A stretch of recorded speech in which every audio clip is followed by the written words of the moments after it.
Hey guys, Jim here. Welcome back. I really appreciate you stopping by. It's been a minute. This will only be my second video since the first week of January, and actually the other video that I've done since then was only a 1.5 minute YouTube Sports Card Hall of Fame ballot. So got a little bit to catch up on here though. I really want to thank everybody who reached out to me. It really means a lot. Unfortunately, I wasn't able to participate in the hobby the way I like to and the way I want to for a little bit of time there, but I'm starting to get back into the swing of things and got some stuff that I want to share with you guys today. And I got a couple of things that some wonderful YouTubers sent me in the mail that I want to share, and I'll show some stuff and then I'll turn the camera around and just have a few things that I want to talk about. So let's not waste too much time. I'll flip the camera around and get started. Okay guys, so real quick, I want to do a shout out for a friend of mine and a friend of many others here in the YouTube community, and that is Gannon, JGA59. He has been a longtime supporter of many of our channels, and he just started his own channel, and he's got right now, I think, 54 subscribers. And you know, Gannon's a great guy. I'm really happy he started his channel because he's definitely going to be an asset here in the community. He's just a great guy, wealth of knowledge, really knows a lot about, you know, baseball, the players, and also the cards as well. So go on over there. I'm going to leave the link in the description. Go check out the channel, give him a sub, and I'm sure you will enjoy what you see there. I think he's only got 3 videos out so far, so go on over and check him out. So maybe about a month ago, I received a package in the mail from my friend and yours, Scott, Stukes Baseball Cards and Curiosities. And out of the blue, he sent me a package, totally unexpected.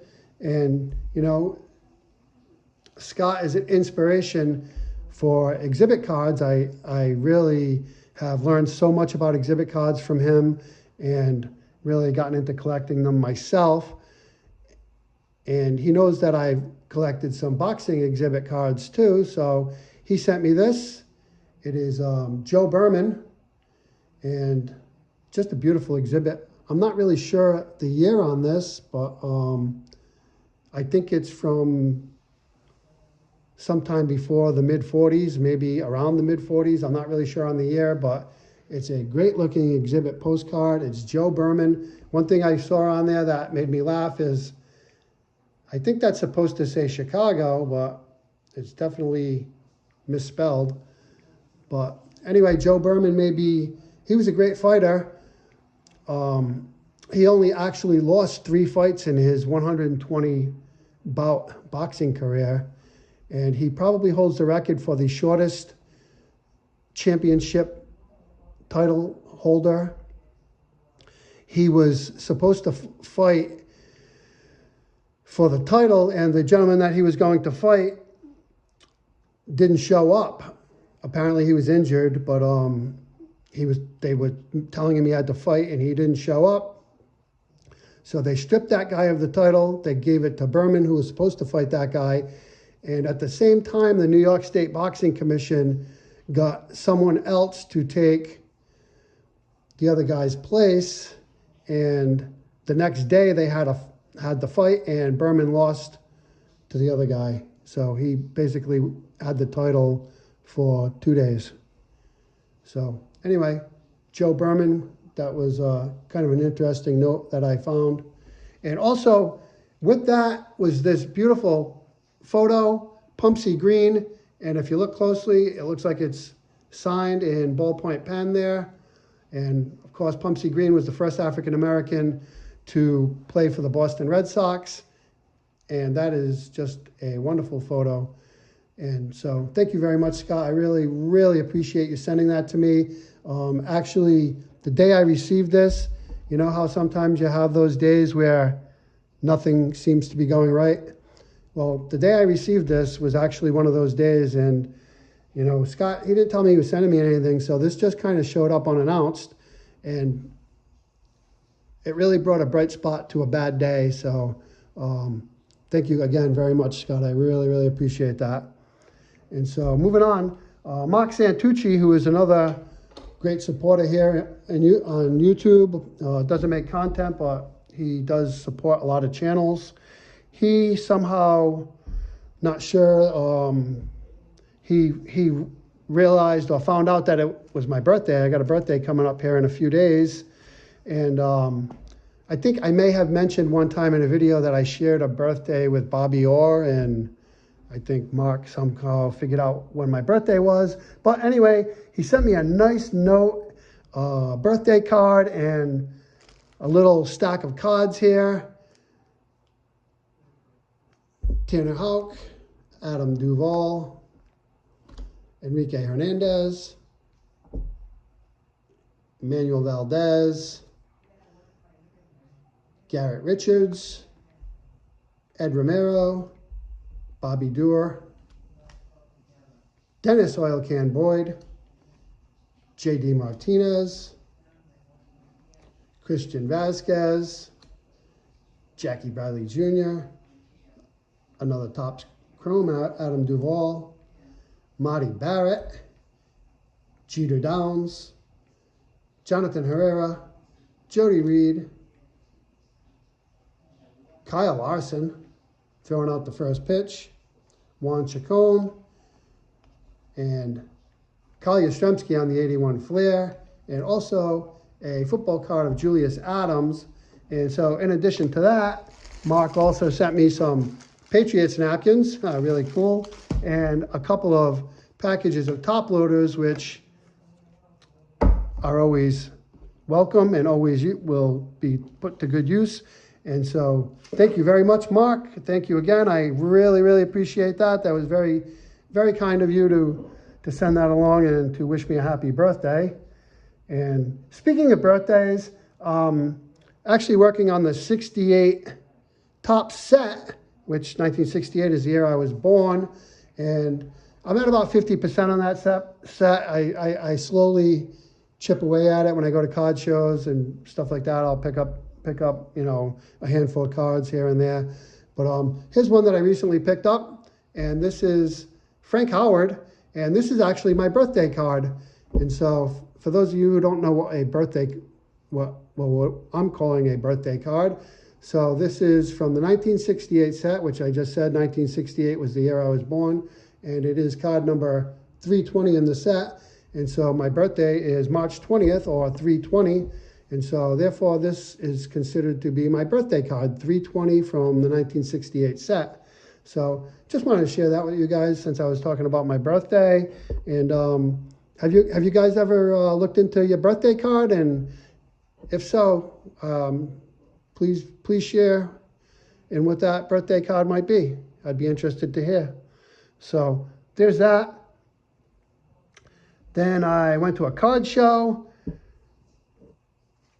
dug through some dollar boxes, and speaking of Pumpsy Green, picked up his rookie card, 1960 Topps. All these cards I'm going to show you right now were $1. This awesome Veteran Masters 63 Topps.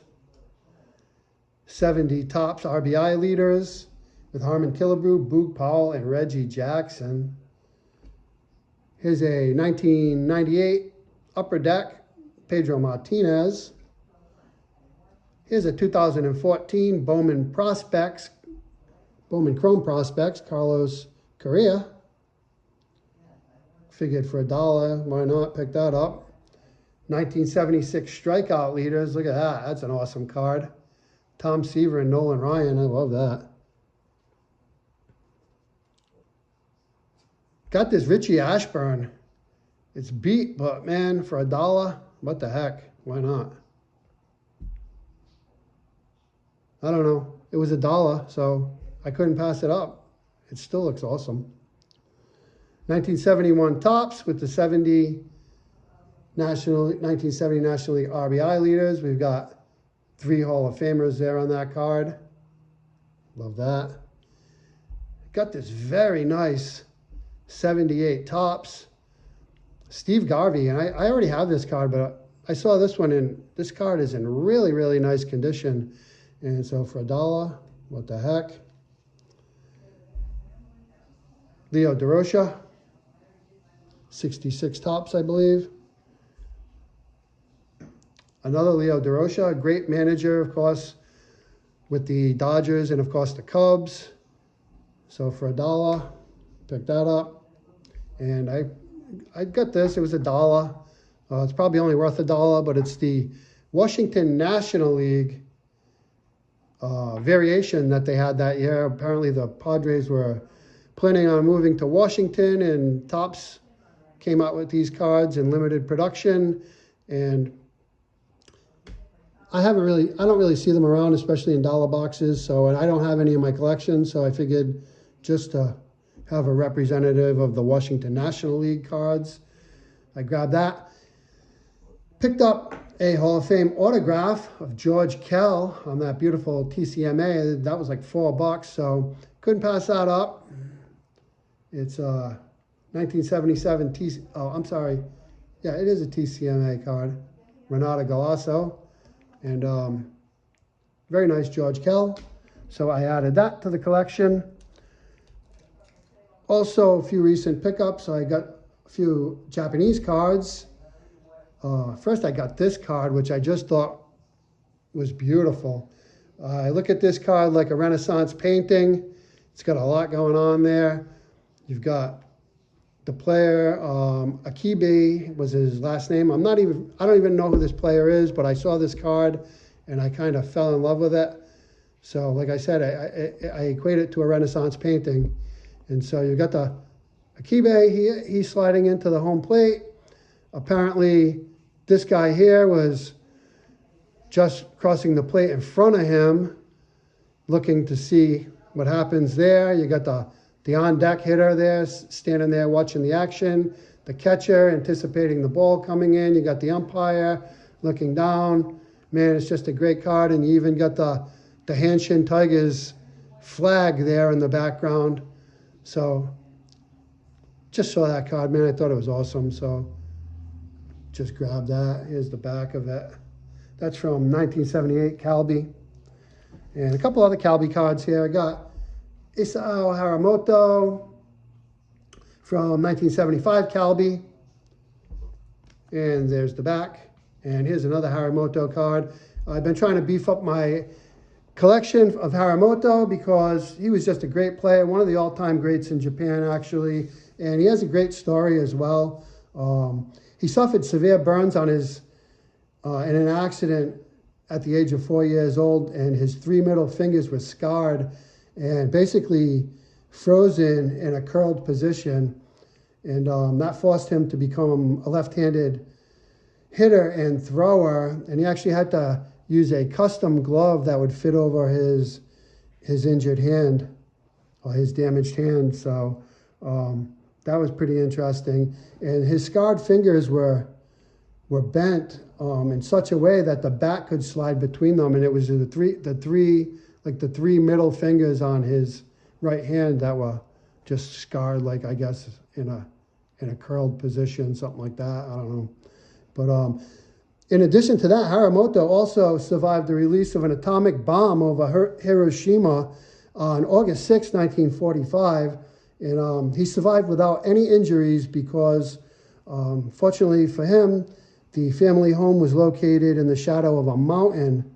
Unfortunately, he did lose a sister who was in the blast zone. So anyway, Haramoto, great player, the all-time Japanese hit king with 3,085 career hits.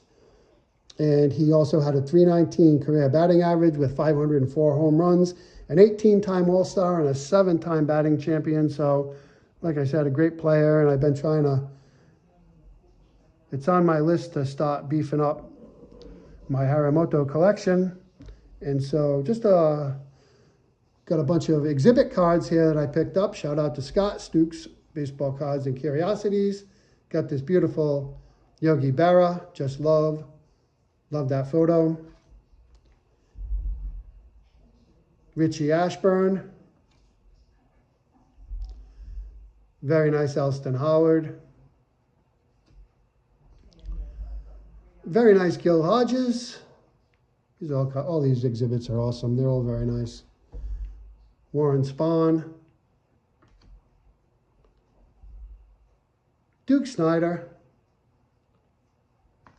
And Stan Musial. And this is the blacked out or obscured bottom. This comes in 3 variations. Actually, you can see where it says Made in USA is partially blocked there. Sometimes it's completely blocked, and sometimes this is never there at all. That blacked out spot there, it's not there at all. So there's actually 3 variations to that exhibit. So that's it with the pickups. I'm gonna turn the camera around real quick and have a little discussion. Okay guys, so I'm gonna do a little rant. So if that's not your thing and you wanna bounce now, I completely understand. Appreciate you stopping by. But there's been this disturbing trend lately on YouTube that's really kind of bothering me a little bit, and just want to talk about it. It seems like there's a handful of people that are obsessed with the way other people collect and the way other people spend their money. And so I'm specifically talking about, in this case, graded baseball cards. People are obsessed to the point where, you know, they're making videos, some demeaning, in one case belittling, and you know, just I don't understand it. It's like, okay, if you don't like graded cards, that's fine, that's great. If you don't want to collect them, don't collect them. If I want to spend my hard-earned money on buying graded cards or getting cards graded, I don't understand how that affects you to the point where you have to make videos about it. But it's happening, and I want to say, you know, guys, I don't care if you collect graded cards. I don't care if you collect cards that are torn in half. I don't care if you collect cards that have big holes in them, cards that have gum stains on them, cards that have writing on them, cards of people that just got out of high school that are autographed and shiny and they haven't played an inning in the major leagues and their prospects, or cards of whatever it may be. If you like it, if it makes you happy, it's your hard-earned money, feel free to go ahead and do it. And if people don't like it to the point where they have to make a video about it, it probably says more about them than it does about you. You know, one guy wants people to explain to him why people are having cards graded. He doesn't understand. Well, you know, you don't have to explain anything. If you don't understand, that's fine. You don't have to understand. Go about collecting the way you want. You don't need to understand. Nobody needs to explain it to you. And another guy, now I understand YouTube is a little bit of a copycat community, and especially with newer channels, you know, they probably feel that they need to put out, you know, 1 or 2 or 3 videos a week, and, you know, maybe run low on ideas for content. And, you know, they see one of these bigger channels doing one of these videos, so they figure they'll jump in too, you know. But, you know, one guy, he wants people to explain to him why people are grading cards that are worthless and have no value. Well, I'll explain why. Because they want to. That's why. That's the only explanation you really need. Not everything is about value. Okay? Another guy, he's right in the title of his video, no more grading. Now, in all fairness, this gentleman, the name of his channel has investor and dealer right in it. And to be honest with you, I didn't get past the first 3 minutes of the video because he was talking about population reports and values and all this other thing. And then he mentioned that as a dealer, he grades hundreds of cards. So I'm not sure why he would tell you no more grading, or why he thought it was okay for him to be the one to tell people that. But I guess what he wants you to do is, you know, instead of buying a card for $20 and spending $20 to get it graded, he apparently would prefer that you just buy the card off him, already graded for $100. I guess maybe that's the theory, I don't know. And so lastly, I'm gonna let the cat out of the bag here a little bit. You know, some people probably already know this, but there are services that you can pay, and there are programs that you can buy for your computer that drive up your subscriber count on YouTube and drive up your views on your videos, okay? So if you see a channel that's been around for 2 or 3 years and they have 4 or 5 or 6 or 7,000 subscribers, to me, that always raises an eye. Now, in some cases, it's legit, but when you look into it, many cases, it's just not organic. You know, there's one particular channel in this community that's been around for 12 years and is everywhere in the hobby and on YouTube. And I believe he has 9,000 subscribers, okay? So if you have 7,000 subscribers in 2 years, it makes me wonder how that happened. But then you go and you look at the views, they get 2,000 views, but can barely muster 80 comments.